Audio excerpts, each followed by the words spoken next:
King of एबिस अब अर्थ पर है। उसके बारे में एडी ने हीरोज को पहले ही वार्न कर दिया था, जिस वजह से वो सब पहले से ही रेडी हो गए थे। लेकिन उनकी तैयारी नल को रोकने के लिए काफी नहीं थी। नल तो क्या, बल्कि हीरोज की आर्मी ने नल के सिम्बियोट आर्मी तक को नहीं रोक पाए। पर अब कुछ नहीं हो सकता था। हीरोज को अब जंग तो लड़नी ही थी। उन्होंने कोशिश की पर वो विफल रहे।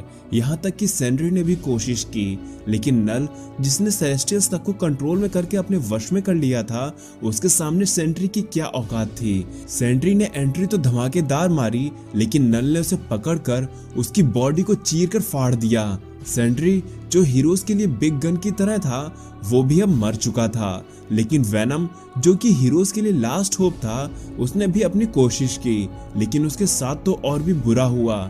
नल ने एडी से उसका वेनम सिम्बियोट छीन लिया और उसे ऊंचाई से मरने के लिए वहीं से फेंक दिया।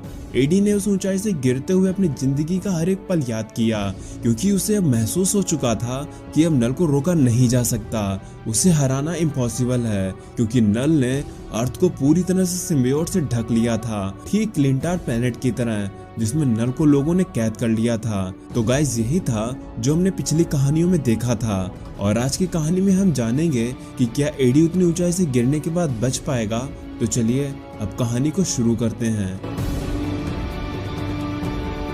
एडी उस ऊंचाई से सीधा आकर एक कार पर गिरता है। एडी की हड्डियां टूट चुकी थी, वो खून से लथपथ था, उसकी सांस थमने वाली थी कि तभी वहां पर स्पाइडरमैन आता है। स्पाइडरमैन कहता है, ओ गॉड एडी, मुझे माफ कर देना, मैं टाइम पर नहीं आ पाया। मैंने अपनी पूरी कोशिश की तुम तक पहुंचने के लिए, लेकिन तुम जानते ही हो अर्थ पर क्या बीत रही है। उसने सबको सिम्बियोट के समुद्र में डुबो दिया है। प्लीज कुछ तो बोलो एडी, प्लीज कोई मेरी मदद करो। क्या कोई है यहाँ पर जो मुझे सुन सकता है? लेकिन एडी ने बस इतना ही कहा, पीटर प्रॉमिस करो डिलन।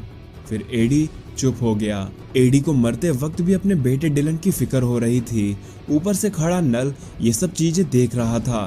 वो कहता है, तो इंसानों को मारना क्या सच में इतना मुश्किल होता है?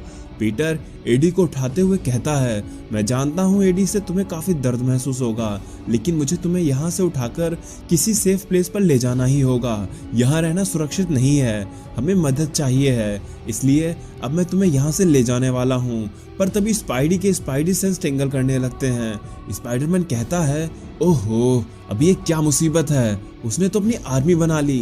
गाइस, तब हम क्या देखते हैं, Cyclops, captain America, the thing, storm और बाकी के सभी हीरोज जो कि नल से लड़ रहे थे, वो सब मारे नहीं गए थे, बल्कि नल ने इन सभी को अपनी आर्मी में शामिल कर लिया था। पर इससे पहले कि कोई कुछ कर पाता कि तभी आसमान में एक सिम्बियोट ड्रैगन को फाड़ता हुआ ह्यूमन टॉर्च वहां आ जाता है। ह्यूमन टॉर्च कहता है, हे स्पाइडी, क्या तुम्हें मेरी मदद चाहिए? स्पाइडी कहता है, जॉनी, अब आग इन सिम्बियोट का कुछ भी बिगाड़ नहीं पा रही है, तुम स्टूपिड मत बनो और जल्दी से यहाँ से निकल जाओ। जॉनी कहता है, हाँ मैं ये बात जानता हूँ कि आग अब इनका कुछ भी बिगाड़ नहीं पा रही है, लेकिन मेरा नोवा ब्लास्ट इनको कुछ शांत तो कर ही सकता है। स्पाइडी कहता है, क्या तुम पागल हो गए हो? नोवा ब्लास्ट के बाद तुम पूरी तरह से एग्जॉस्ट हो जाओगे और फ्री सिम्बियोट भी तुम्हें अपने वश में कर लेंगे। जिस पे जॉनी कहता है, ये बात भी मैं जानता हूँ स्पाइडी, लेकिन इस वक्त वेनम का जिंदा रहना ज्यादा जरूरी है, और मेरे नोवा ब्लास्ट से तुम्हें इतना समय तो मिल ही जाएगा कि तुम यहाँ से निकल सको। और हाँ, एक चीज याद रखना, जब सब कुछ नॉर्मल हो जाए तो लोगों को मेरे इस हीरोइक काम के बारे में जरूर बताना कि कैसे मैंने उन्हें बचाने के लिए सैक्रिफाइस दिया था। अब तुम जाओ यहाँ से। स्पाइडी वहां से चला जाता है, लेकिन उसके जाने के बाद जॉनी एक नोवा ब्लास्ट करता है, जिससे स्पाइडरमैन को कुछ समय मिल सके। ये चीज ही एक इंसान को सुपर हीरो बनाती है, ना कि उसकी कोई सुपर पावर। जब भी आप एक अच्छे काम को सपोर्ट करते हैं या लोगों की भलाई में अपना कुछ सेक्रीफाइस करते हैं, तब आप एक सुपर हीरो होते हैं। इससे फर्क नहीं पड़ता कि आपके पास कोई एक्स्ट्रा पावर है या नहीं। रीड रिचर्ड की सीक्रेट लैब, यहाँ पर स्पाइडरमैन एडी की बॉडी को लेकर आया है। स्पाइडरमैन जेन फोस्टर से कहता है, डॉक्टर, क्या एडी बच सकती है? उसके बचने के कितने चांसेस हैं? इस पे जेन फॉस्टर कहती है, देखो पीटर, मैं जानती हूँ कि मेरी पिछली लाइफ में मैं एक डॉक्टर थी, मैं थॉर भी बनी, लेकिन पता नहीं कैसे अब मैं एक वैल्करी हूँ। इसलिए मुझे वैल्करी के रूप में कुछ स्पेशल पावर्स भी मिली हैं, जिनसे मैं किसी भी इंसान की मौत को देख सकती हूँ। इस वक्त जो मैं एडी के साथ देख रही हूँ तो उसे जानकर तुम बिल्कुल भी खुश तो नहीं होगे। एडी की जान बच पाना अब ऑलमोस्ट इम्पॉसिबल है। उसके लिए मौत अपने दोनों हाथ फैलाए उसका इंतजार कर रही है। लेकिन अब मुझे जाना होगा क्योंकि वैल्करी की कुछ और ड्यूटीज भी हैं, और वो ये है कि मरे हुए लोगों की सोल को उनके फाइनल डेस्टिनेशन तक पहुंचाना। और अभी मुझे सेंट्री की सोल को लेकर जाना है। गाइज, ये पल सच में काफी टफ था क्योंकि वैल्करी की ये बात सुनकर यही लगता है कि सेंट्री अब सच में मर चुका था। पीटर भी वहां से जाते हुए कहता है, ठीक है फिर तुम अपना काम कर लो, मुझे भी कुछ ड्यूटीज निभानी हैं जो कि मेरे लिए भी काफी हैवी होने वाली हैं। वहीं डिलन रूम में बैठकर टीवी पर न्यूज देख रहा होता है जहां हर जगह बस नल के द्वारा मचाई गई डैमेज को दिखाया जा रहा होता है। तभी उस रूम का डोर खोलकर वहां पर स्पाइडरमैन आता है और वो चुपचाप खड़ा हो जाता है। डिलन पूछता है, क्या वो मर गए? स्पाइडी कहता है, चलो डिलन, यहाँ से जाने का वक्त आ गया है, हमें यहाँ से डॉक्टर रीड के यहाँ जाना होगा। डिलन फिर से कहता है, पीटर तुमने मेरी बात का जवाब नहीं दिया, क्या मेरे डैड सच में मर गए हैं? इस पे पीटर कहता है, सुनो डिलन, वो भी जिंदा हैं। उन्हें लास्ट टाइम जब मैंने देखा था तब वो जिंदा थे। हाँ, उनकी हालत कुछ खास अच्छी नहीं है, पर हम सब कोशिश कर ही रहे हैं। तुम्हें ये समझना होगा, किस्मत हमारे साथ नहीं दे रही है, लेकिन हम इसे रोकने में अपनी पूरी कोशिश करेंगे। इसलिए तुम्हें यहाँ से जो कुछ भी उठाना हो तुम उसे उठा लो, क्योंकि हम यहाँ से जाने वाले हैं। जब स्पाइडी डिलन को लेकर रीड की लैब में आता है तो इतनी एडवांस टेक को देखकर डिलन कहता है, इसकी माँ का। तो स्पाइडी कहता है, बेटे अपनी जुबान को लगाम दो। खैर कोई बात नहीं, ये टाइम ही गाली बकने का है। ब्लैक पैंथर कहता है, ये थॉर किधर है, उसकी कोई खबर क्यों नहीं मिल रही है? जिसपे वैल्करी यानी कि जेन फॉस्टर कहती है, उसे भी थॉर के बारे में कुछ भी नहीं पता है कि वो कहाँ पर है। वहीं दूसरी तरफ ब्लेड मैग्नेटो और चार्ल्स जेवियर से बात कर रहा होता है कि वो लोग उनके लिए क्राकोआ के दरवाजे खोल दें और उन्हें वहां आने दें, लेकिन म्यूटेंट्स इस चीज का फेवर में नहीं हैं, खास करके मैग्नेटो कहता है, तुम इंसान हमें हमेशा से खतरे के तौर पर देखते आए हो, इसीलिए हमने अपना नया आइलैंड बनाना सही समझा, और अब तुम लोग ये चाहते हो कि हम लोग तुम्हारे लिए वो गेट खोल दें, तो ऐसा हरगिज नहीं होगा। हमारे बहुत से म्यूटेंट साथी वैसे भी पहले मारे जा चुके हैं, हमारी तरफ से इतनी मदद तुम इंसानों के लिए काफी होगी। तो फिर वहीं पर वैल्करी कहती है, तुम लोग ये क्यों नहीं समझ रहे हो कि नल की वजह से अर्थ का कोई भी जगह सेफ नहीं बची है, हमें मिलकर उसे हराना होगा। उसने सेलेस्टियल्स तक को अपने वश में कर लिया है, उसने सेंट्री को मार डाला है, तो ऐसे में आपस में लड़ने का कोई फायदा नहीं है, वो सच में एक शैतान है।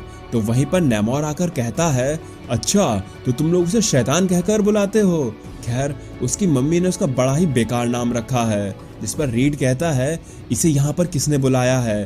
पर जल्दी ही उसे ये समझ में आ जाता है कि नेमोर को उसकी वाइफ सूजन ने बुलाया है, क्योंकि नेमोर की सरफेस पर रहने वालों से बनती नहीं है और एक वक्त में वो थैनोस की टीम को ज्वाइन कर चुका है, इसलिए हीरोज नेमोर पर भरोसा नहीं करते हैं। लेकिन तभी नेमोर अपना ट्राइडेंट जमीन पर पटकते हुए कहता है, तुम सब क्या पागल हो गए हो? तुम लोग जिस अंधेरे के शैतान से लड़ने की कोशिश कर रहे हो, उस तरह के शैतानों से हम एटलांटियन सदियों से लड़ते आ रहे हैं, और वैसे भी अर्थ का एक बड़ा सा हिस्सा समुंदर यानी कि मेरी टेरिटरी में आता है, और अब मेरे और मेरे लोगों की रिस्पॉन्सिबिलिटी है कि हम लोग अर्थ की रक्षा करें। तो अगर तुम में से कोई समझदार है और उसके पास कोई प्लान है तो मैं उसे जरूर सुनना चाहूंगा। मैं और मेरी आर्मी तुम सबके साथ है। तो वहीं पर बैठा आयरन मैन कहता है, हाँ मेरे पास एक आइडिया तो है, लेकिन उसे सुनकर तुम लोग को बिल्कुल अच्छा नहीं लगेगा, क्योंकि आइडिया ही थोड़ा पागलपन से भरा है। एक्चुअली अगर हमें ये जंग जीतनी है तो इसके लिए हमें एडी ब्रोक की जरूरत पड़ेगी, क्योंकि वही है जो नल का सिम्बियोट हाइव से कनेक्शन तोड़ सकता है, और वही है जो नल के करीब जाकर उसे शट डाउन कर सकता है। पर ऐसा सब कुछ करने के लिए एडी को सही होना होगा, तो इसके लिए मैं एक ड्रैगन सिम्बियोट लेने जा रहा हूँ, क्योंकि एडी ही हमारी लास्ट होप है। जिस पर डिलन पूछता है, लेकिन ड्रैगन ही क्यों? यहाँ पर बहुत तरह के सिम्बियोट हैं, हम उनका भी तो इस्तेमाल कर सकते हैं। टोनी कहता है, नेमोर मेरे पास तुम्हारे लिए भी कुछ काम है, और वो ये है कि तुम जाकर अपने समुद्र के उन अंधेरे शैतानों को जगाओ जिनके बारे में तुम ये समझते हो कि उनके बारे में मुझे नहीं पता है, लेकिन मैं उन्हें जानता हूँ। तुम द ब्लैक टाइड को जगाओ। तो नेमोर कहता है, तुम्हें उनके बारे में कैसे पता? खैर कोई बात नहीं। और हाँ, मैं तुम्हें ये बता दूं कि उन्हें एटलांटिस के पावरफुल मैजिक से कैद किया गया है, नहीं तो वो हमारे लिए बहुत बड़ी मुसीबत बन सकते हैं। जिसपे आयरन मैन कहता है उनसे हम बाद में भी निपट लेंगे, लेकिन अभी जरूरत है कि हमें अपनी आर्मी जितनी बड़ी करनी पड़े उतनी बड़ी हो सके। वहीं the bar with no name में सभी सुपर विलन भी अब एक हो चुके हैं। वो लोग भी अर्थ को बचाने के लिए जितने लोग इकट्ठा हो सके उतने लोग इकट्ठे कर रहे हैं कि तभी वहां पर किंगपिन भी आकर उन्हें ज्वाइन कर लेता है। इधर आयरन मैन भी एडी ब्रोक को जिंदा करने के लिए बाहर एक ड्रैगन के अंदर से सिम्बियोट को निकालने के लिए पहुंच जाता है। टोनी का प्लान है कि वो एक्सट्रीमिस्ट वायरस के जैसा ही एक ऐसा सिम्बायोट डीएनए बनाए जो कि उसकी कमांड पर काम कर सके। पर जैसे ही टोनी उस सिम्बियोट से जुड़ता है कि उसे जोर का झटका लगता है। वहीं रीड के लैब में अब एडी की हालत नाजुक हो रही थी। उसकी धड़कनें धीरे धीरे कम होती जा रही थीं। एडी को अगर जिंदा रहना है तो उसे एक सिम्बियोट जल्द से जल्द चाहिए होगा कि तभी वहां पर आयरन मैन एक सिम्बियोट के साथ वहां आ जाता है और वो एडी को उस सिम्बियोट के साथ बॉन्ड होने के लिए छोड़ देता है। पर वो सिम्बियोट अलग तरह से बिहेव करने लगता है, जैसे वो एडी के साथ बॉन्ड ही नहीं होना चाहता या उसका कनेक्शन फिर से हाइव माइंड के साथ जुड़ गया हो। रीड एडी की बॉडी से उस सिम्बियोट को हटाने की कोशिश करने लगता है, लेकिन वो सिम्बियोट उनसे आसानी से नहीं हट रहा था। वहीं एडी की धड़कनें भी अब जोर जोर से चलने लगी थीं। लेकिन तभी डिलन अपनी पावर का यूज करते हुए बोलता है, मैंने कहा ना पीछे हटो, जिसके चलते वो सिम्बियोट वहीं पर डिसइंटीग्रेट हो जाता है।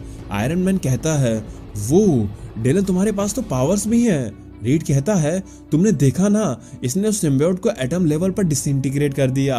इसके पास जो पावर्स हैं वो कमाल की हैं। ये हमारे लिए एक सीक्रेट वेपन की तरह काम कर सकता है। इसके बारे में कोई भी नहीं जानता है। हम इसका अगर सही से इस्तेमाल करें तो हम नल को हरा सकते हैं। लेकिन तभी उस जगह पर एक जोर की बीप साउंड बजने लगती है। सूजन रीड से कहती है, रीड तुम्हें जरा इधर भी देखना चाहिए। तब हम देखते हैं कि एडी ब्रॉक की धड़कनें अब थम चुकी थीं।